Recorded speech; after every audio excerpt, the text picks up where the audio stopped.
أعوذ بالله من الشيطان الرجيم.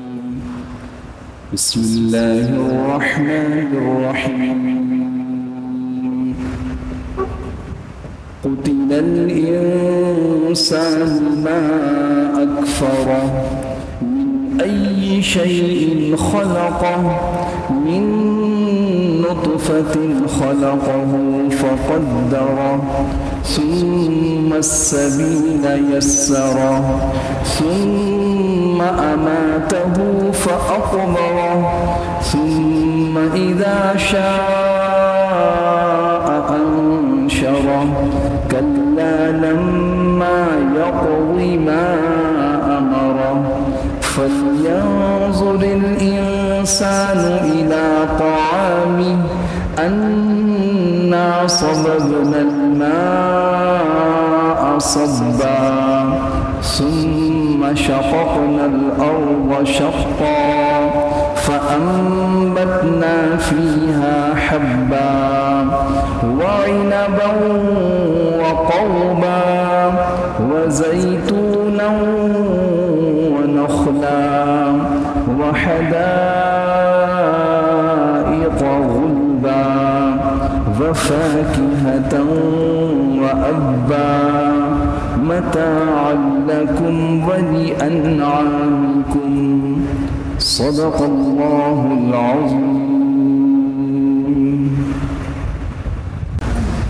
قرآن حکیم کی یہ 80 نمبر سورت ہے، سورہ عبس. اس سورت میں 42 آیات ہیں. ان 42 آیات میں سے ابتدائی 16 آیات کا ترجمہ اور تفسیر گزشتہ اتوار کے درس میں بیان کیا گیا.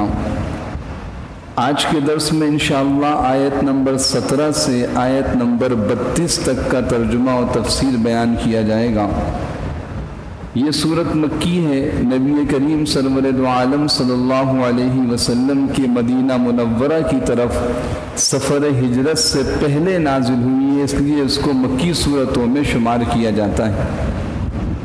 جیسے کہ عرض کیا کہ سورت میں 42 آیات ہیں اور جو ابتدائی 16 آیات ہیں ان کا خلاصہ شروع میں عرض کرتا ہوں تاکہ اگلی آیات کے ساتھ اس کا تعلق اور رب بھی معلوم ہو اور گزشتہ آیات کا ایک خلاصہ ہمارے سامنے آ جائے، وہ مضمون تازہ ہو جائے. قرآن حکیم کے مطالعے کے وقت درس قرآن میں ہم بیٹھیں، قرآن کریم پڑھیں، سمجھیں، تو بنیادی چیز کیا ہے کہ یہ کتاب ہدایت ہے. یہ کتاب ہدایت ہے. یہ ساری انسانیت کی ہدایت کے لیے نازل ہوئی ہے. یہ قیامت تک آنے والے آخری انسان کو کامیابی کے راستے پہ لانا چاہتی ہے. اللہ رب العالمین کا کلام ہے جو اللہ کی ذات اقدس سے نکلا ہے. یہ کلام اللہ ہے. اسی طرح یہ اللہ رب العالمین کی معرفت اور پہچان اور اللہ کے ساتھ محبت اور تعلق کے بڑھانے کا ذریعہ ہے. جو اس کے مضامین ہیں، خصوصاً جو آج کے درس کے مضامین ہیں، اگر تھوڑا سا اس پہ غور کیا جائے تو احساس ہوتا ہے کہ ہم سب کا بلکہ ہم میں سے ہر ایک کا اپنے خالق و مالک کے ساتھ کتنا گہرا تعلق ہے. وہ ہمیں کتنا چاہتا ہے، کتنی ہم سے محبت کرتا ہے، اس کے احسانات کتنے زیادہ ہیں ہم پر.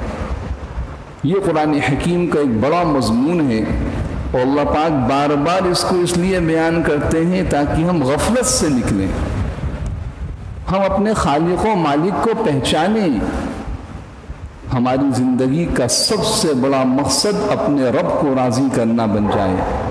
کب ہوگا؟ جب کہ پہچان پیدا ہوگی، محبت ہوگی، عظمت ہوگی، تعلق کا اندازہ ہوگا کہ وہ ہمیں کتنا چاہتا ہے، کتنی ہم سے محبت کرتا ہے. تو گزشتہ آیات میں عرض کیا تھا کہ باقاعدہ ایک خاص موقع پر یہ آیات نازل ہوئی تھی. نبی کریم سرور دو عالم صلی اللہ علیہ وسلم سرداران مکہ سے دعوت اسلام کی بات کر رہے ہیں، نابینا صحابی عبداللہ ابن ام مکتوم آتے ہیں اور قرآن کریم کی کوئی آیت یا دین کی کسی بات کو فوری پوچھنا اور سیکھنا چاہتے ہیں، آپ صلی اللہ علیہ وسلم کو طبعاً ناگواری ہوتی ہے، آپ خاموش ہوتے ہیں، ان کی بات کا جواب نہیں دیتے، ان کی طرف سے چہرہ پھیر کر جن سے بات کر رہے ہیں ان کی طرف متوجہ ہو جاتے ہیں، چہرے پر کچھ ناگواری کے آثار ظاہر ہوتے ہیں۔ اللہ پاک کو یہ بات پسند نہیں آتی اور اللہ پاک ساری امت کو سمجھانا چاہتے ہیں کہ ایک ایمان والا کتنا قیمتی ہے، کلمہ اللہ کے یہاں کتنا قیمتی، ایمان والے کی قدر و قیمت کیا ہے۔ تو اللہ پاک نے ابتدا فرمائی سورت کی عبس وتولا، آپ نے یعنی پیغمبر صلی اللہ علیہ وسلم نے چہرے پر ناگواری کے آثار ظاہر ہوئے اور چہرہ پھیر لیا، ان جاءہ الاعمی، اس بات سے کہ ایک نابینا آیا۔ آپ کو کیا اندازہ تھا کہ وہ نابینا اس دین کی بات سے اپنا تزکیہ کر لیتا، نصیحت حاصل کر لیتا؟ جو آپ سے منہ موڑتے ہیں آپ ان کے در پہ ہوتے ہیں، یعنی سرداران مکہ، اور آپ پہ تو کوئی لازم بھی نہ تھا کہ زبردستی ان کو اسلام میں داخل کریں۔ جو آپ کی طرف طلب کے ساتھ دوڑتا ہوا آتا ہے، اس کے دل میں اللہ کی محبت و خوف ہے، آپ اس سے بے توجہی اختیار کرتے ہیں، ایسا نہ کیجیے۔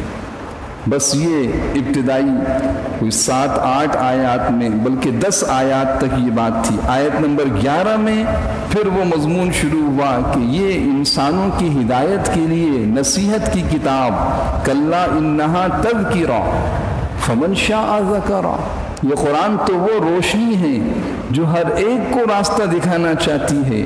اب اگر یہ کفار و مشرکین یا قیامت تک آنے والا منکر قرآن، یہ قرآن تو ہر کافر، مشرک، عیسائی، یہودی، نافرمان، فرما بردار ہر ایک کو راستہ دکھا رہی ہے، اس کے بارے میں تو یہ کہا جائے تو غلط نہ ہوگا کہ راہ دیکھے یا نہ دیکھے چراغ راہ گزر جلتا رہے گا۔ کوئی راہ دیکھے یا نہ دیکھے چراغ راہ گزر جلتا رہے گا۔ یہ راستے کا کی وہ روشنی اور چراغ ہے جو روشن و منور ہے، جو چاہے اس سے راستہ حاصل کر لے۔ اسی کو فرمایا کلا انہا تذکرہ، آیت نمبر 11، فمن شاء ذکرہ، جو چاہے نصیحت حاصل کرے۔ پھر فرمایا اتنا عظیم کلام ہے، معزز صحیفوں کے اندر، اونچے اور پاکیزہ معزز لوگوں کے ہاتھوں میں، یعنی ملائکہ، فرشتے، پھر اس کے بعد انبیاء، پھر اس کے بعد صحابہ اور نیک لوگوں کے ہاتھ میں، علماء، فقہا جو قرآن کو سمجھتے ہیں اور سمجھاتے ہیں۔ یہاں تک اللہ پاک نے قرآن حکیم کی عظمت کو بیان فرمایا۔ قتل الانسان ما اکفر، آیت نمبر 17، آج کے درس کی پہلی آیت۔ یہاں سے اللہ رب العالمین ہر انسان کو، بہت سے لوگ ایسے ہیں، اللہ سب کو ہدایت نصیب فرمائے، ایمان نہیں لائے تو قرآن کی تو ان کے پاس کوئی عظمت ہی نہیں، حالانکہ قرآن تو ان کے لیے بھی کتاب ہدایت ہے۔ جو قرآن سے منہ موڑ رہے ہیں، جو قرآن کریم کو پس پشت ڈال لیں، جو نعوذ باللہ قرآن کریم کی بے حرمتی کر رہے ہیں، قرآن ان کے لیے بھی ہدایت ہے۔ لیکن اگر وہ قرآن کی طرف توجہ نہیں کر رہے تو قرآن ان کو اپنے مضامین سے ہٹ کر ان کی اپنی فطرت کے ذریعے سے ان کو دعوتی ایمان دیتا ہے۔ قتل الانسان ما اکفر، اکفر ناشکرا، منکر، جو اللہ کو نہیں مان رہا، یہ اللہ سبحانہ و تعالی کی نعمتوں کو استعمال کر کے اللہ کی ناشکری کر رہا ہے، دن رات صبح و شام اللہ کی نافرمانی میں ڈوبا ہوا ہے۔ اللہ اس کو متوجہ کر کے فرما رہے چھوڑو، تم اپنی ذات میں غور کرو، تم اپنے رب کو پہچان لو گے، تمہیں احساس پیدا ہو جائے گا تو تمہارا خالق و مالک تم سے کتنی محبت کرتا ہے۔ اور اس کی عبادت اور اطاعت تمہاری زندگی کا اہم ترین فریضہ ہے، تم مجبور ہوگے اگر تم اس پہ غور کر لو۔ یہ آیات دیکھیے، فرمایا قتل الانسان ما اکفرہ، قتل یہ قتل سے ہے، قتل کے معنی کسی کو مارنا، یہاں وہ محاورہ ہے، کہتے ہیں اس پہ تو خدا کی مار ہو، اپنے ماں باپ کا بڑا ناشکرہ ہے، ارے اس پر تو مار ہو، پھٹکار ہو۔ تو قتل الانسان، انسان سے مراد یہاں کافر اور مشرک یا اللہ کا نافرمان فاسق و فاجر مراد ہے۔ قتلا خدا کی مار ہو، الانسان مارا جائے، الانسان انسان، ما اکفرہ کتنا ہی وہ ناشکرہ ہے، کتنا ہی وہ ناشکرہ ہے، کتنا ہی ناشکرہ ہے، ما اکفرہ تعجب کے طور پہ۔ یہ بہت اچھی طرح ہم سب سمجھیں گے جب اگلی آیات پہ غور کریں گے کہ ایسی ایسی نعمتیں، ایسے ایسے احسانات، کائنات کا پورا نظام اس انسان کے لیے رب چلا رہا ہے اور یہ رب کو بھولا ہوا ہے، اس کے اپنے وجود میں رب کی نشانیاں موجود ہیں، پھر بھی اپنے رب کو نہیں پہچانتا۔ قتل الانسان ما اکفرہ، مار ہو انسان پر خدا کی، ما اکفرہ کتنا ہی ناشکرہ ہے۔ اکفرہ یہاں کفر سے کفران نعمت ہے، کفران نعمت، کیونکہ جو کافر ہے در حقیقت وہ بھی تو اللہ کا بہت بڑا ناشکرہ ہے کہ جس نے پیدا کیا اسی کو نہیں مانتا، جس نے بنایا اسی کی عبادت نہیں کرتا، اس سے بڑا ناشکرہ کون ہوگا؟ تو اصل کفر اور شرک اس کی بنیاد جو ہے وہ ناشکری ہے۔ ما اکفرہ کا ترجمہ چونکہ یہاں ناشکرہ سے کیا گیا، اس لیے میں قرآن کریم کی ایک اور آیت سے اس کی تفسیر عرض کرتا ہوں، آپ کے سامنے غور فرمائیے۔ سورۃ الاعراف کی آیت، اللہ رب العالمین نے جب حضرت آدم علیہ السلام کو سجدہ کرنے کے لیے کہا تو شیطان نے سجدہ نہیں کیا، یہ واقعہ قرآن کریم میں کئی جگہ آیا۔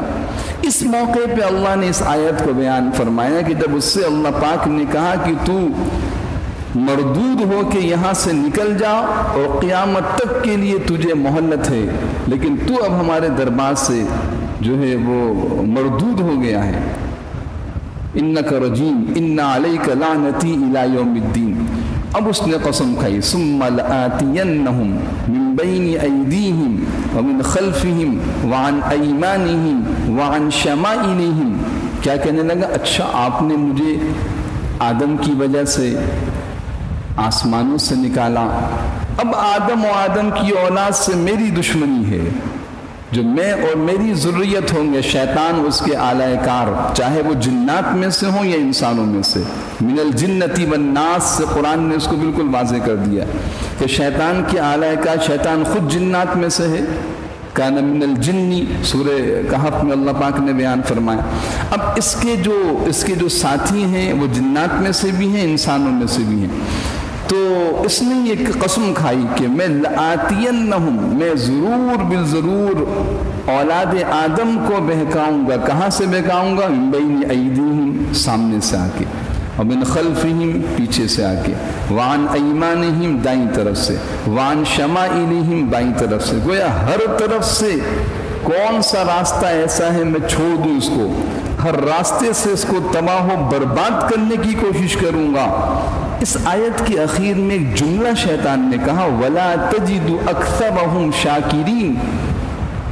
اے رب، اے اللہ، جب میں ان کو بہکاؤں گا تو ان کے بہکے ہوئے ہونے کی علامت کیا ہوگی؟ ان میں سے اکثر کو آپ شکر گزار نہیں پائیں گے، ناشکرے ہوں گے، وہ ناشکرہ۔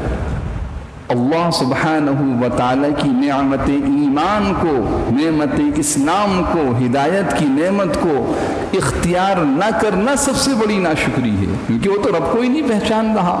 قتل الانسان ما اکفرہ، آیت نمبر 17 اللہ پاک فرماتے ہیں، سورہ عبس چل رہی ہے کہ خدا کی مار ہو ایسے انسان پر، وہ کتنا ناشکرہ ہے۔ وہ انسان من ای شیء خلق، اب دعوت فکر دی اس کو، وہ ناشکرہ تو ہے، ناشکرہ اس کو نکال دیا، اس سے منہ موڑ لیا، اس سے تعلق توڑ لیا؟ نہیں، اللہ رب العالمین ایسے انسانوں کی بھی ہدایت کے لیے اپنے کلام کی آیات، اپنا پیغام ایسے لوگوں کے لیے بھی کیا فرمایا؟ ذرا غور تو کرو، من ای شیئن، من ای شیئن، کس چیز سے، من کے معنی سے ای کس، شیئن چیز، من ای شیئن کس چیز سے، خلقہ اس کو پیدا کیا ہے۔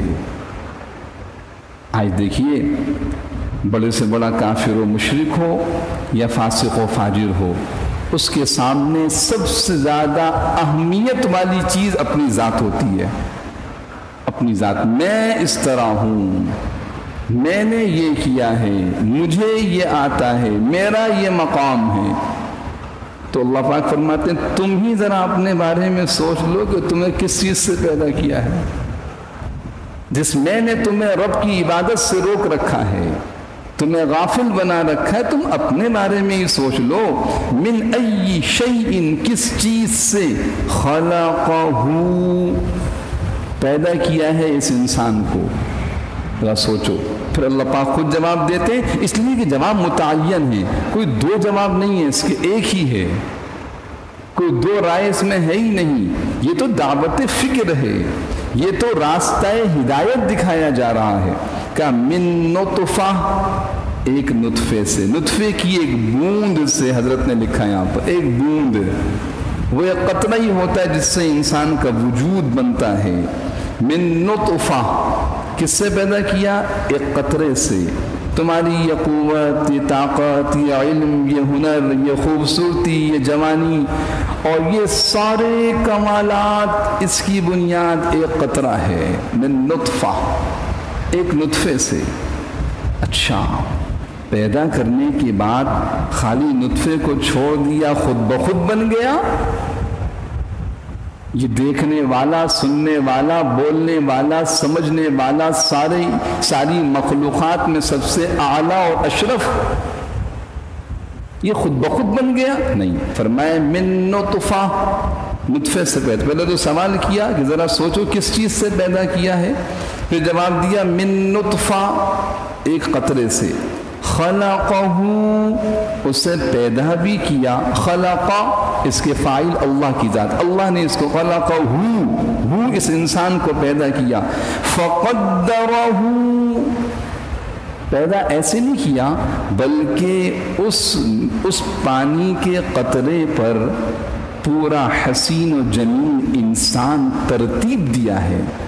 قدرہ، تقدیر، ترتیب، تنظیم، پوری اس کا ایک نظم بنایا، ایسا انسان بنایا اس پانی کے قطرے سے، ان تین اندھیریوں کے اندر، کہ قدرہ تقدیر سے ہے، جس کا ترجمہ حضرت مفتی تقی صاحب دامت برکاتہم نے یہاں کیا، اس کو ایک خاص انداز بھی دیا، خالی قطرہ نہیں چھوڑا، اس کو خاص انداز دیا۔ وہ خاص انداز کیا ہے؟ یہ خاص انداز ہے، یہ آنکھیں آنکھوں کی جگہ پہ، ناک ناک کی جگہ پہ، کان اپنی جگہ خوبصورت، دونوں ہاتھوں میں توازن، دونوں پاؤں اپنی جگہ متوازن، ہاتھوں میں پوری انگلیاں، پاؤں کے اندر، یہ تو جو نظر آ رہا ہے، جو نظر نہیں آ رہا وہ تو پورا ایک کارخانہ عالم ہے کہ سر کے اندر کیا نظام چل رہا ہے، کس نے پیدا کیا؟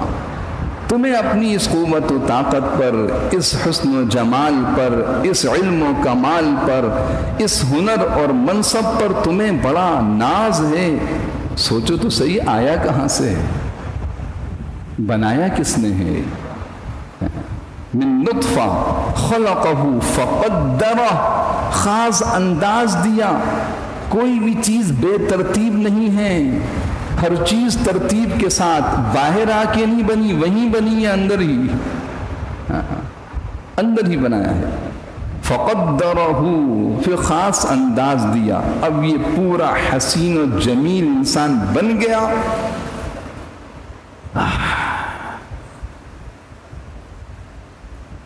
آیت نمبر 20، ثم السبیل یسرہ، پھر اس کے لیے راستہ بھی آسان بنا دیا۔ یہ انسان باہر کس طرح آیا؟ اس مقام سے، اس رحم سے باہر آنا یہ کسی انسان کے بس کی بات ہے؟ کوئی دنیا کی اعلیٰ سے اعلیٰ میڈیکل سائنس اس نظام کو بنا سکتی ہے؟ اللہ رب العالمین نے دعوت فکر دی ہر اس انسان کو جو اللہ کو بھلا کے زندگی گزار رہے ہیں، صبح شام اللہ کی نافرمانی کر رہے ہیں۔ سوچو تو صحیح کہ نطفے سے خوبصورت انسان تک کا سفر ان اندھیریوں کے اندر طے کرنے کے بعد وہاں سے باہر دنیا میں آنے کے راستے کو کس نے آسان کیا؟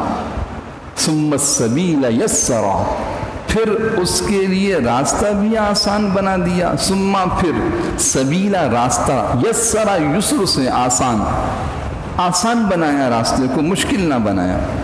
مفسرین نے دو معنی کیے ہیں اس کے۔ ایک تو وہی معنی جو عرض کیا جا رہا ہے کہ جب بچہ پیدا ہو جاتا ہے 9 ماہ میں اس قطرے پر پورا خوبصورت انسان بن جاتا ہے، تو اس مختصر سے راستے سے اس کے باہر آنے کا سامان کرنے والی ذات صرف اللہ رب العالمین کی ہے۔ یہ ایک ہی احسان ایسا ہے کہ زندگی سجدے میں گزار دی جائے۔ یہ پورا جسم جس ذات نے بنایا ہے وہ دنیا میں ہمیں کس انداز سے لے کے آیا، اس راستے کو اس نے آسان کیا۔ ایک ترجمہ تو، ایک تفسیر تو یہی ہے۔ دوسری تفسیر اور اس سے بڑھ کر اس کو بھی غور کیا جائے کہ بھی دنیا میں تو آ گیا، اب دنیا میں زندگی گزارنے کے راستے کو آسان بنایا۔ زندگی گزارنے کے راستے کو، جناب یہاں پیدا ہونے کے بعد سانس لینے کی ضرورت، پانی کی ضرورت، کھانے کی ضرورت، چلنے پھرنے کی، کس چیز کی ہمیں ضرورت نہیں۔ قدم قدم پر محتاج ہیں ہم، قدم قدم پر۔ یہ جسم جو وجود قدم قدم پر، اس جسم کا ایک ایک عضو ہر وقت محتاج ہے۔ یہ زبان بول رہی ہے، ایسے نہیں بول رہی، اس کے پیچھے نظام چل رہا ہے۔ میں محتاج ہوں بولنے کے اندر رب کا۔ اگر یہ زبان خشک ہو جائے، یہ پیچھے کا نظام نہ چلے۔ ایک مثال ذرا سی عرض کر رہا ہوں، ورنہ تو پورا ایک کارخانہ ہے، پورا ایک عالم موجود ہے یہاں پر۔ تو فرمایا کہ یہ زندگی کا راستہ لقمہ منہ میں چلا گیا، کیسے چبا، کیسے حلق سے اترا، کیسے آنتوں میں گیا، کیسے جزو بدن بنا، فضلہ کہاں چلا گیا، خون کس طرح دوڑ رہا ہے، یہ پورا وہ راستہ زندگی ہے جس کو رب نے آسان کر رکھا ہے۔ ذرا سا کہیں اس نظام میں چھوٹا سا کہیں خلل آ جاتا ہے تو دیکھیے کیسی بے چینی ہو جاتی ہے۔ دور جائیے، لمبی باتوں کا نہ سوچیے، دیکھتے دیکھتے آنکھ میں ذرا سا کوئی خاک کا ذرہ چلا گیا، اب بتائیے کیسی الجھن ہوتی۔ آنکھ بند کر رہے ہیں کھول لیں، بند کر رہے ہیں کھول لیں، کیوں بھئی آنکھ میں کچھ چلا گیا ہے، نظر نہیں آ رہا، الجھن پیدا ہو گئی زندگی کے۔ ثم السبیل یسرا، یہ ایک مفہوم اس کا یہ بھی کہ دنیا میں زندگی گزارنے کے راستے کو آسان کر دیا۔ پیدائش اور موت کو ابتدائی آیات میں بیان کیا گیا، آیت نمبر 24 سے درمیان کی زندگی کو بیان کیا۔ دیکھیے تو پیدا ہوا، پیدا ہونے کے بعد باہر آیا، پھر فرمایا ثم اماتہ فاقبرہ، آیت نمبر 21۔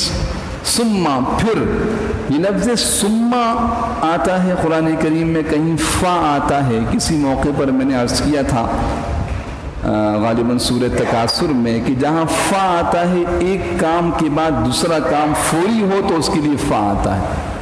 فا، فسوفا، فالق الحب، کسی بھی جگہ فا آتا ہے تو یہ اس لیے کہ یہ کام فوراً ہوا، اور کہیں ثم آئے تو ان دونوں کاموں میں تھوڑا سا وقفہ ہے کہ پیدائش کے بعد موت کے درمیان ثم جاء زید ثم عمر، زید آیا پھر کچھ دیر کے بعد عمر آیا، جاء زید فعمر، زید آیا فوراً عمر آ گیا، یہ عربی کا اسلوب۔ تو لفظ ثم یعنی پیدائش کے کچھ گنے چنے دنوں کے بعد ثم اماتہ، تم کہاں گھمنڈ کر رہے تھے اپنی ذات پر، پیدا بھی اسی نے کیا، موت بھی وہی دیتا ہے۔ ثم اماتہ، پھر اس نے موت دی اس کو، کس کو؟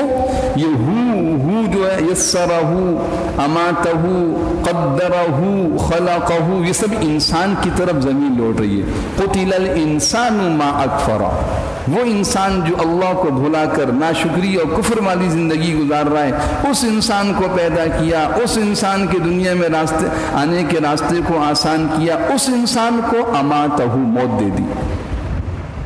دنیا میں آئے تھے تو اپنی مرضی سے نہیں آئے، رب کی مرضی سے آئے۔ دنیا سے جا رہے ہیں تو اپنی مرضی سے نہیں، رب کی مرضی سے جا رہے ہیں۔ صاف فرما دیا تم نہیں مر سکتے۔ اماتہ، اس نے موت دی، فاقبرہ، اور قبر میں لے گیا، قبر میں لے گیا۔ یہاں پر بھی اکرام اور احترام اور اعزاز کو ارشاد فرمایا ہے کہ تم انسان ہو، تم حیوان نہیں ہو، تم اللہ کی محبوب مخلوق ہو۔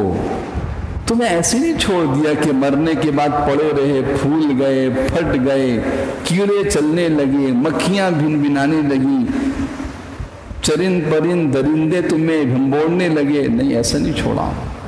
فاقبرہ، یہ ایسے نہیں، یہ تو دین اسلام اور قرآن کی برکت ہے کہ وہ جو اللہ رب العالمین انسان کی تکریم اور اعزاز و اکرام چاہتے ہیں وہ اسلام کے اندر ہے کہ اس کو جناب انتقال ہو جائے، جو اس کا عمل تھا وہ اس کے ساتھ، نماز پڑھتا تھا نہیں پڑھتا تھا، گناہ گار تھا بدکار تھا نیکوکار تھا، آپ کو اس سے غرض نہیں۔ آپ کی ذمہ داری کیا ہے؟ رب کا نظام میں اقبرہ، اس کو قبر کے اندر پہنچانا ہے، لہذا آپ کی ذمہ داری آپ اس کو اچھی طرح نہلائیں دھلائیں، صاف ستھرا بالکل پاکیزہ کر دیں، خوشبو لگائیں اور خوبصورت سفید لباس کا اس کو پہنا دیں اور احترام کے ساتھ زمین کے اندر رکھ کر مٹی برابر کر دیں، یہ جانے اس کا رب۔ اماتہ فاقبرہ، قبر میں لے گیا، موت دی اور قبر میں لے گیا۔ اس لیے فرمایا کہ میت کو دفنانا، کفنانا اور دفنانا یہ بنیادی فریضہ ہے، اس میں کوتاہی سب کے لیے گناہ کا باعث ہے۔ ہمیں ہماری ذمہ داری ہے کہ مسلمان مرد ہو یا عورت اس کا انتقال ہو جائے تو اقبرہ ہو، قرآن کہتا ہے اس کو موت ہم نے دی ہے، اللہ فرماتے قبر میں ہم لے کے جائیں گے، انتظام تمہارے ذمہ کر دیا۔ فاقبرہ، اس ثواب کی چیز بنایا کہ جو نہلائے گا دھلائے گا کفنائے گا نماز پڑھے گا قبر میں دفنائے گا، اس کے لیے 2 قیرات اللہ رب العالمین اجر و ثواب عطا فرمائیں۔ کتنی میتیں ایسی ہیں کہ ان کو نہلانے اور کفنانے اور ان کے پیچھے نماز جنازہ پڑھنے اور دفنانے والوں کی مغفرت کر دی جاتی ہے، مغفرت کر دی جاتی ہے۔ کیسے خوش نصیب لوگ ہیں۔ اس لیے کوشش کرنی چاہیے کہ ہر ایمان والے کا جنازہ آپ کو مل جائے، کوئی موقع مل جائے کندھا دینے کا، کوئی آپ کے پاس وقت ہو کہ قبرستان تک چلے جائیں تو نکالیے، اس میں حسنہ معلوم اللہ کے یہاں کس کا کیا مقام ہے۔ ہم تو دعا اس کے لیے دعائیں مغفرت کر رہے ہیں، کچھ ایسی مبارک ہستیاں بھی ہوتی ہیں کہ ان کے پیچھے نماز پڑھنے والوں کی، جو ان کے لیے نماز پڑھ رہے ہیں ان کی مغفرت کر دی جاتی ہے، جو ان کی تدفین میں، ان کو کفنانے میں، ان کو نہلانے میں شریک ہوتے ہیں، یہ ان کے لیے باعث سعادت بن جاتی ہے۔ بہرحال تو یہ اللہ نے فرمایا، دیکھو رب کا نظام ہے، اماتہ فاقبرہ، موت دی اور قبر میں لے گیا، لہذا قبر میں دفنانا یہ اللہ رب العالمین نے نظام بیان فرمایا اور یہ ایمان والوں کے ذمے ہیں۔ اس پہ بھی اللہ کا شکر ادا کرنا چاہیے، کتنا کرم ہے اس رحمان کا کہ اس نے ہمیں دین اسلام سے نوازا۔ ورنہ ہم دیکھ رہے ہیں باطل مذاہب کوئی اپنے مردوں کو جلا رہا ہے اور کوئی مختلف باطل رسومات کے ساتھ اسے دنیا سے رخصت کر رہا ہے، اور اللہ رب العالمین نے کیسا پاکیزہ مذہب دیا کہ بھئی انتقال ہو گیا، ختم، ساری باتیں ختم۔ اب اس کو جیسے ایک ولی اللہ کو، اللہ کے نیک بندے کو، متقی پرہیزگار کو، صحابی نبی کو نہلایا اور کفنایا جاتا ہے، اس کو بھی اسی طرح کفنایا جائے گا۔ کیونکہ اللہ کا بندہ ہے، یہ اللہ کا نظام ہے۔ ثم اماتہ فاقبرہ، پھر فرمایا ثم اذا شاء انشرہ۔ ہاں یہ مت سمجھو کہ موت کے بعد قبر اور قبر کے بعد زندگی کا نظام ختم، ایسا نہیں ہے۔ بعض لوگ ایک جگہ لکھتے ہیں، اب قبرستانوں میں جائیں نا تو آپ کو لکھا ہوا ملے گا آخری آرام گاہ۔ پتہ نہیں، مجھے جملہ مناسب نہیں معلوم ہوتا، واللہ عالم، اللہ بہتر جانتا ہے۔ یہ آخری آرام گاہ نہیں ہے، کیونکہ قرآن کہہ رہا ہے، سورہ مؤمنون کی آیت 18واں سپارہ، وَمِن وَرَائِهِمْ بَرْزَخٌ إِلَى يَوْمِ يُبْعَثُونَ۔ ابھی یہ تو برزخ کا کچھ زمانہ ہے، اب چاہے وہ 1000 سال ہو، 2000 سال ہو، 5000 سال ہو، اللہ جانتا ہے۔ ایک انسان کا انتقال آج سے 1500 سال پہلے ہوا، 1500 سال سے برزخ کی قبر کی زندگی گزار رہا ہے، لیکن یہ آخری آرام گاہ نہیں ہے۔ قرآن کی یہ آیت بھی بتا رہی ہے آپ کو، دیکھیے ثم اماتہ فاقبرہ، شروع کہاں سے کیا تھا بھائی؟ من نطفہ۔ کیوں شروع کیا تھا؟ رب کو بھلا کے زندگی گزار رہے ہو، قتل الانسان ما اکفرہ، ناشکری کر رہے ہو، کفران نعمت کر رہے ہو، اپنے خالق و مالک کو بھول گئے ہو، تو پہچان کرائی، دعوت فکر دی، احساس دلایا، واپس لوٹنے کی طرف ترغیب دی کہ لوٹ آؤ، آج بھی موقع ہے کہ دیکھو نطفہ پیدا کیا، خوبصورت جسم بنا دیا، اسی نطفے سے وہیں پر 9 مہینے کے اندر پورا جسم بنا کے تمہیں باہر لے آیا، ثم السبیل یسرا۔ پھر اس کے بعد جب تم زندگی کے لمحات، اب وہ چاہے وہ کسی کا 1 دن ہے، کسی کے 100 دن ہے، کسی کے 1000 دن ہے، کسی کے 5000 دن ہے، کوئی 30 سال جیتا ہے، کوئی 50 سال جیتا ہے، رب کا نظام ہے، لیکن نتیجہ اس کے بعد کیا ہے؟ ثم اماتہ، پھر اسے موت دی، فاقبرہ، قبر میں لے گیا۔ ہمیشہ قبر میں نہیں رہنا، قبر آخری آرام گاہ نہیں ہے، قبر آخری آرام گاہ آپ حضرات نے بھی دیکھا ہوا، لکھا ہوتا نا قبرستانوں میں آخری آرام گاہ، یہ آخری آرام گاہ نہیں ہے، ابھی تو سفر چل رہا ہے، ابھی تو سفر جاری ہے۔ ہاں یہ ضرور کہا جائے کہ اب عمل کی مہلت ختم ہو گئی، اب اس سفر کی تیاری نہیں کر سکتے، جو توشہ لے کے آئے ہیں اسی کو ساتھ لے کے جانا ہے آگے، جی یہ ضرور کہا جا سکتا ہے، لیکن آخری آرام گاہ۔ اور پھر اللہ پاک ہم سب کے لیے آخری کا لفظ بھی ہٹا دیں، اب رہا مسئلہ آرام گاہ، کیونکہ آیات ہمیں فکر کی طرف دعوت فکر دے رہی ہیں۔ آرام گاہ، یہ قبر کس کے لیے آرام گاہ بنے گی؟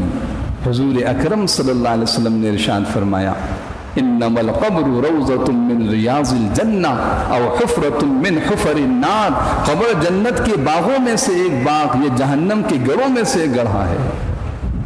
کیا ہر ایک کے لیے آرام گاہ بن جائے گی؟ دنیا جس طرح زندگی گزار لیں، قبر کو آخری آرام گاہ کی تختی لگا دی جائے؟ نہیں، اس کے لیے تیاری آج کرنی ہوگی۔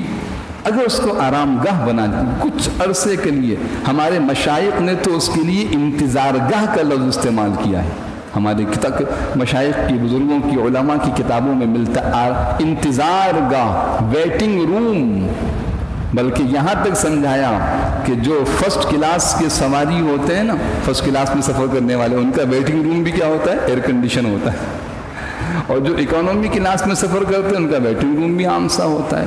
جو جنت کے اونچے درجات کے لوگ ہوں گے ان کا یہ عالم برزخ، قبر کی زندگی بڑی خوبصورت، روضۃ من ریاض الجنہ، جی۔ اور اگر خدا نہ خواستہ تیاری نہ کی تو حفرۃ من حفر النار، تو اس کو آرام گاہ بنانے کے لیے بھی محنت آج کرنی ہوگی میرے محترم دوست، ایسے آرام گاہ نہیں بنے گا یہ مقام، اس کے لیے محنت، اور محنت کا انداز پتہ نہیں، وہ واقعہ صرف اشارہ کرتا ہوں وقت کی قلت کی وجہ سے۔ آج اتوار کا دن ہے، جمعے کے دن 18 ذو الحجہ سیدنا عثمان ابن عفان رضی اللہ تعالیٰ عنہ شہید مظلوم، ان کا تاریخ شہادت تھا، ان کا واقعہ ذہن میں آیا۔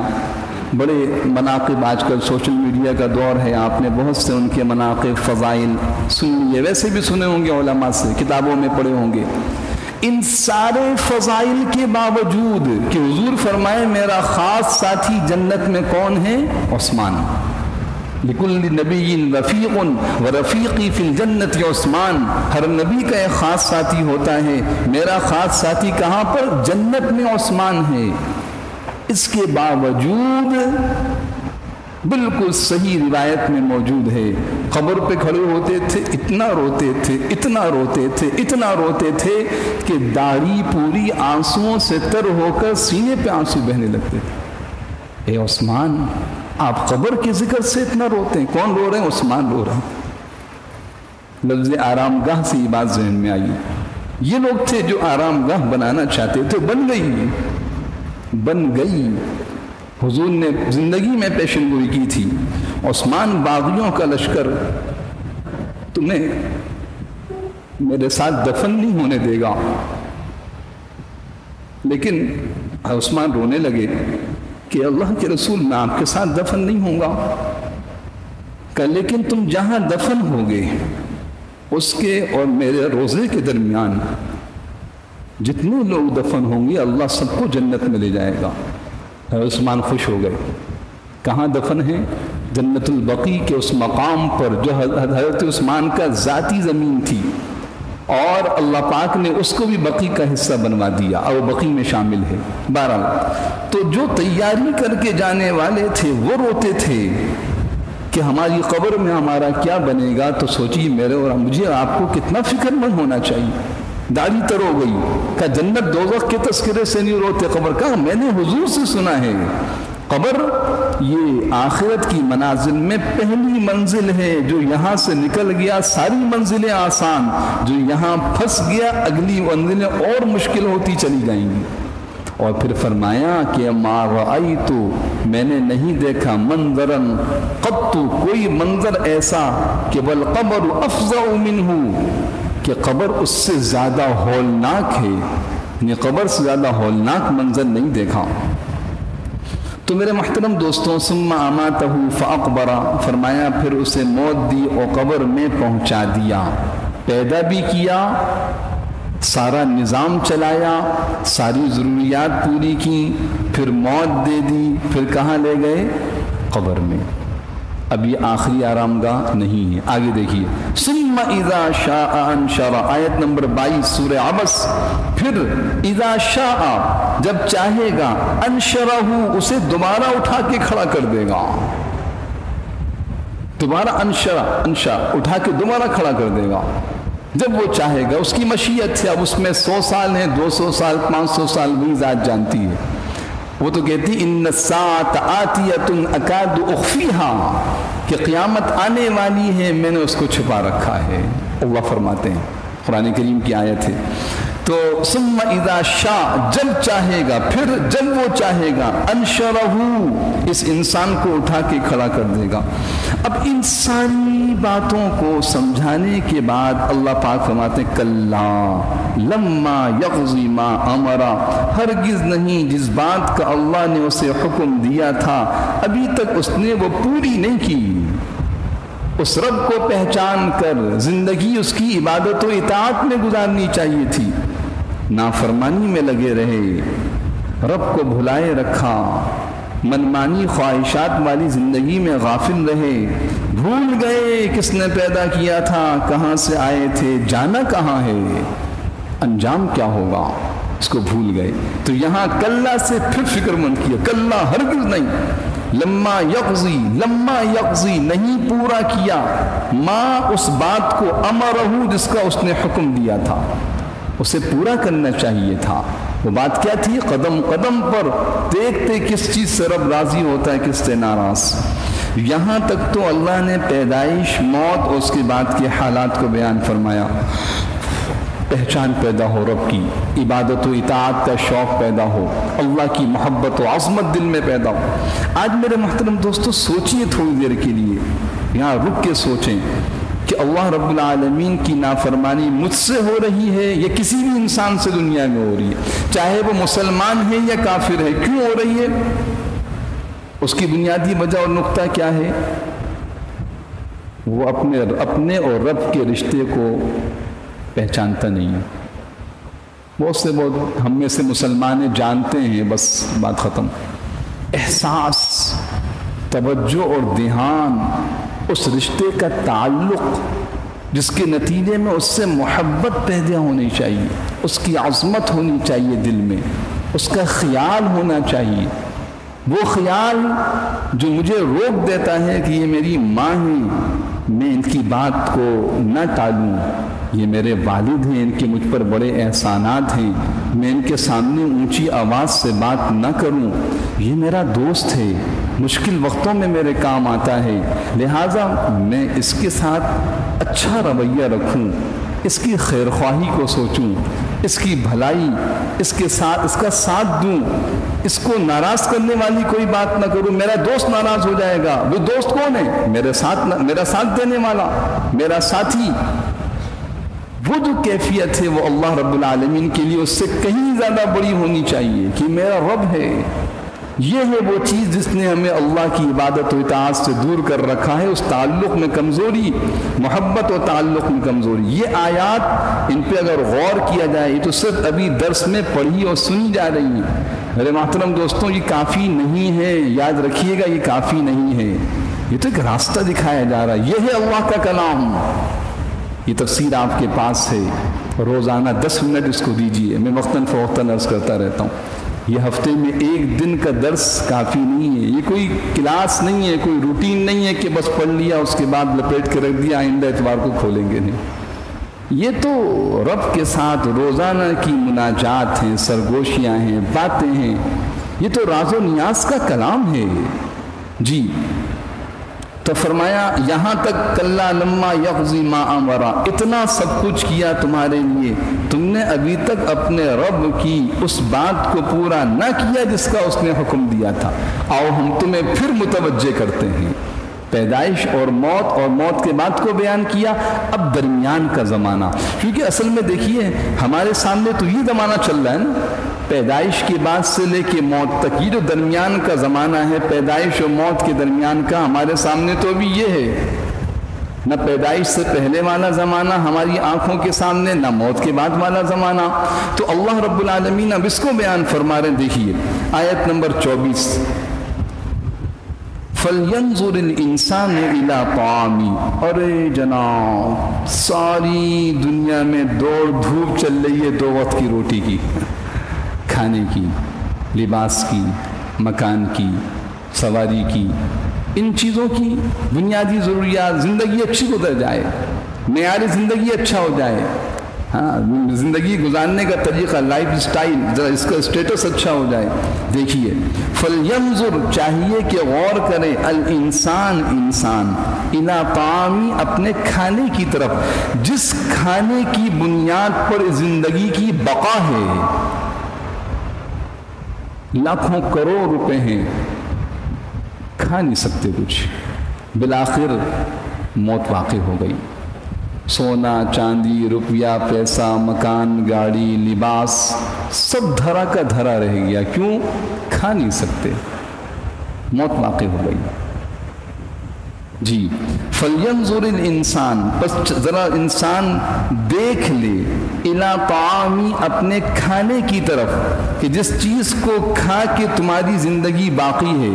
دیکھیے میں آپ کے سامنے اس طرح بیٹھا ہوں، کیوں؟ میں نے کچھ غذا کھائی ہے جس نے اندر جا کے کام کیا ہے، اگر نہ میں نے کھایا ہوتا یا کھایا ہوا جسم کے اندر کوئی اثر نہ کرتا تو میں بیٹھنے بولنے دیکھنے سننے سوچنے بیان کرنے کے قابل نہ رہتا۔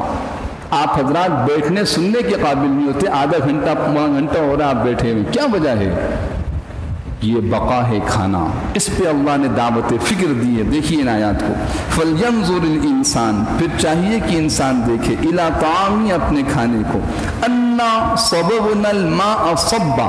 اچھا ایک چیز اور غور کیجئے گا، ان آیات میں صرف اللہ پاک نے انسانی بقا کی ان چیزوں کو بیان کیا جس میں انسان کا کوئی دخل نہیں ہے، جس میں انسان کا کوئی دخل نہیں ہے، انسان کے بس سے باہر کی چیز ہے۔ دیکھیے انا صببنا الماء صبا، کہ ہم نے اوپر سے خوب پانی برسایا، صببنا اوپر سے پانی کا بہتا ہوا نیچے کی طرف آنا، اس کو صببنا صبا، اور صببنا صبا تاکید کے لیے، خوب پانی۔ دیکھیے بارشیں ہوتی ہیں کیسا پانی برستا ہے، کیوں؟ یہ انسان کی ضرورت ہے، یہ انسان کی ضرورت ہے، اس کے بغیر وَجَعَلْنَا مِنَ الْمَاءِ كُلَّ شَيْءٍ حَيٍّ۔ آپ نے سنا ہوگا بڑے بڑے شہزادے، مال و دولت کا انبار ان کے پاس تھا، صحراؤں کے اندر بھٹکے پیاس سے مر گئے، پیاس سے مر گئے، ان کے پاس مال و دولت کی کمی تھی، پانی نہیں ملا، مر گئے۔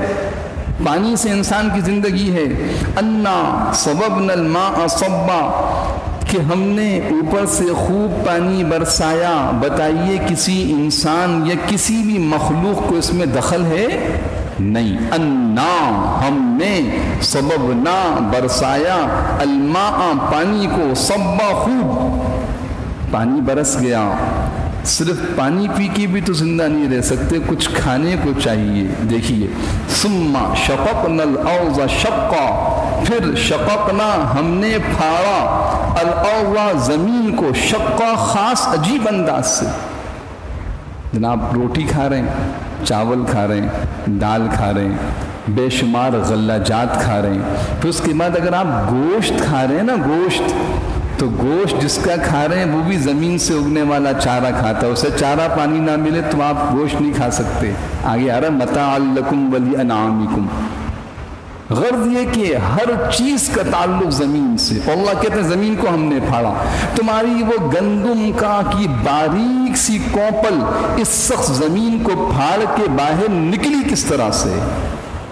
تمہارے کسان نے نکالی، اسے تو یہ بھی نہیں پتا کہ اس نے دانے کتنے ڈالے ہیں، وہ سیدھا ڈالا ہے یا الٹا ڈالا ہے۔ اس کو سیدھا کرنا، اس کو سیدھا نکالنا، اس میں دانوں، غلوں اور میووں کا لگانا، یہ کیا تم کر سکتے ہو؟ ثم، پھر شققنا، ہم نے پھاڑا، الارض، زمین کو، شقا، عجیب طرح سے، فانبتنا، پھر ہم نے اگایا، فیہا، اس زمین سے نکلنے والی کوپلوں کے اندر، حب، اس زمین کے اندر، حبا، دانے، غلے۔ اب یہ حب تمام قسم کے دانوں کو شامل ہے، گندم، جو، دال، چاول، جتنی بھی دانے زمین سے نکل رہے ہیں، حبا سب کو شامل ہے، حبوب جمع آتی ہے، حبا۔ اچھا، سمجھانے کے لیے کہ یہ تو ہو گئے وہ غلہ جس سے تم بنیادی روٹی، چاول، سالن، دال، پھر فرمایا وعنبا، اور انگور، میوے جو جسم کو تقویت دیتے ہیں، وقوبا، اور ترکاریاں، مختلف قسم کی ترکاریاں، سبزیاں جو تمہارے لیے، تمہاری جسم کو تقویت۔ آج دیکھیں، چلے جائیں ڈاکٹر کے پاس، اب خاص اس کے ڈاکٹر ہیں جو آپ کو تجویز کرتے ہیں کہ آپ کو یہ غذا کھانی چاہیے، بھئی ٹیسٹ کیا، اس میں فلاں وٹامن کی کمی ہے، اس کو یہ غذا کھلائیں، یہ ترکاری کھلائیں، یہ سبزی کھلائیں، یہ نہ کھلائیں، یہ نقصان دہ، یہ بڑھ رہی ہے، یہ کھلائیں۔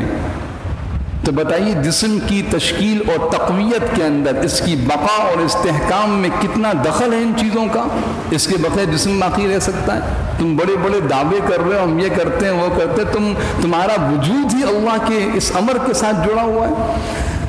وعنبا وقضبا، اور انگور اور ترکاریاں، وزیتون ونخلا، پاکیزہ پھلوں کا ذکر کیا، اور زیتون اور کھجور، زیتون اور کھجور۔ اب کیا فائدے ہیں؟ بہت اس پہ بات ہو رہی ہے، ہم پڑھ سکتے ہیں، غور کر سکتے ہیں۔ زیتون ونخلا، زیتون اور کھجور، وحدائق، اور باغیچے، باغات، غلبا، گھنے، گھنے باغات، گھنے باغات۔ دیکھ لیجیے ذرا، ابھی تو پھلوں کا بادشاہ چاروں طرف نظر آ رہا ہے، آم ہی آم ہیں، آموں کے باغات میں جا کے دیکھیے، جو بھی جس پھل کے باغ میں جا کے دیکھیں، اللہ کی قدرت، کس طرح اللہ کا نظام۔ اللہ کہتے ہیں ہم نے اگائے، آسمان سے پانی برسایا، زمین سے غلہ اگا رہے ہیں، میوے اگا رہے ہیں، پھل اگا رہے ہیں، حدائق غلبا، اور گھنے باغات، وفاکہہ، اور میوے، میوے، وہ پھل تھے اب میوے۔ جناب کسی سے پوچھا، دیکھا جناب آپ نے یہ اخروٹ کا باغ، بادام کے باغات، پستے کے باغات، یہ میوے، چلغوزہ کس طرح لگتا ہے، فاکہہ، میوے جو انسان کو الگ انداز سے تقویت دیتے ہیں۔ وابا، یہ لفظ ابا قابل غور ہے یہاں پر، فرمایا اور چارہ، بظاہر اس کی ہماری نظر میں کوئی حیثیت نہیں، پوچھئے ان لوگوں سے جو مویشی پالتے ہیں۔ کچھ بقرعید میں مجھے آپ کو اندازہ ہو گیا، دودھ لینے جائیں تو دودھ والا کہتا ہے جناب چارہ مہنگا ہے، اس وجہ سے دودھ بھی مہنگا ہو رہا ہے۔ ابا، لفظ ابا عربی زبان میں لفظ اب، یہ اردو والا ابا نہیں ہے، یہ عربی والا ابا ہے، چارہ۔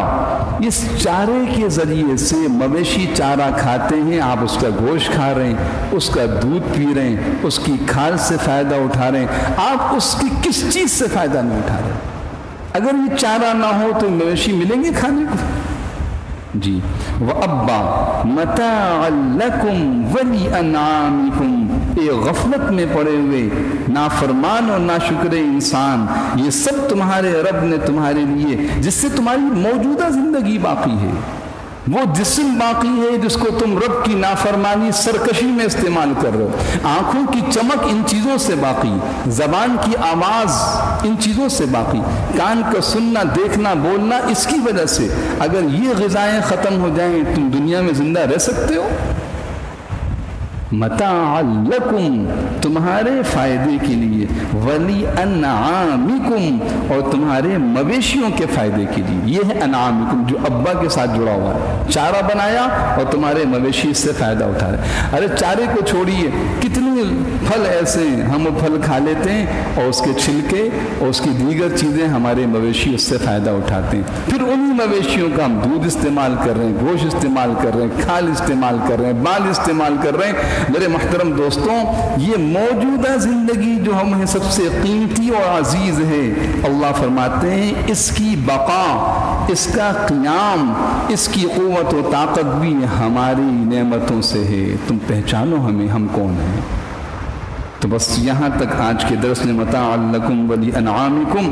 تو یہ قتل الانسان ما اکفرہ آیت نمبر 17 سے متاع لکم ولی انعامکم آیت نمبر 32 تک اللہ پاک نے ہر انسان کو اور خصوصاً غافل اور نافرمان انسان کو اپنی پہچان اور اپنا تعارف کرایا اور اپنی عبادت و اطاعت کی طرف بلایا۔ غور کیجئے، ان آیات پہ غور کرنے کے بعد اگر دل کی آنکھوں سے اس کو دیکھیں، دل کے کانوں سے سنیں، بار بار اس پہ تدبر اور غور کریں، تو یہ یقیناً ہمیں اللہ کی عبادت و اطاعت پہ لا کے کھڑا کر دے گا، اور یہ آیات ہماری زندگی کو بدل دیں گی، اور انشاءاللہ ان آیات پر عمل ہمیں دنیا اور آخرت میں کامیابی کے راستے کی طرف لے کے جائے گا۔ سب نیت کرتے ہیں انشاءاللہ۔ غور کیجئے، بار بار پڑھیے، روزانہ 5 منٹ 10 منٹ لگا لیں ان آیات کے اوپر، انہی آیات پہ غور کیجئے، اور اس کے بعد پھر اس کی دعوت دیجئے، اس کا مذاکرہ کیجئے۔ آج دنیا زمانے کی باتیں ہو رہی ہیں، دنیا زمانے کو پہچان رہے ہیں، چھوٹی چھوٹی چیز کی پہچان کو ہم بڑا کمال، جی یا اس آدمی کے پاس اتنی معلومات ہیں، یہ فلاں بھئی یہ تو آل راؤنڈر ہے، ساری باتیں پتہ ہے اس کو، جو بات جس موضوع پہ نہیں پتہ بیچارے کو اپنے رب کا نہیں پتہ۔ اللہ اکبر سن کے اس کے اندر کوئی ہلچل نہیں پیدا ہوتی، دن رات رب کی نعمتیں استعمال کر رہا ہے، کوئی احساس نہیں پیدا ہو رہا، تو اسے کچھ نہیں پتا اسے۔ اس لیے ان آیات پہ غور کریں گے انشاءاللہ، اس کی دعوت بھی دیں گے، اللہ پاک ہمیں اس کی توفیق عطا فرمائے۔ ان آیات کو میرے ساتھ ایک مرتبہ پڑھ لیجئے۔ اعوذ باللہ من الشیطان الرجیم، بسم اللہ الرحمن الرحیم، قتل الانسان ما اکفرہ من ای شیء خلقہ من نطفہ خلقہ فقدرہ ثم السبیل یسرہ ثم اماتہ فاقبرہ ثم اذا شاء انشرہ کلا لما یقض ما امرہ فلینظر الانسان الى طعامہ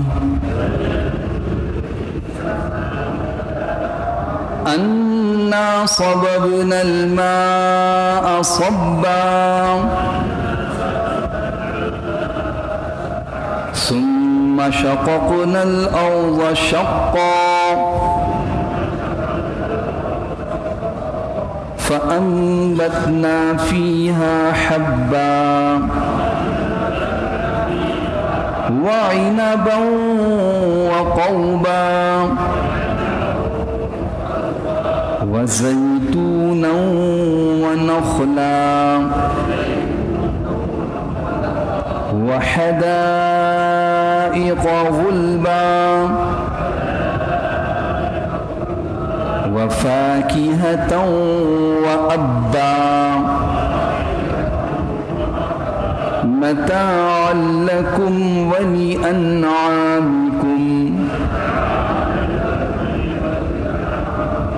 صدق الله العظيم.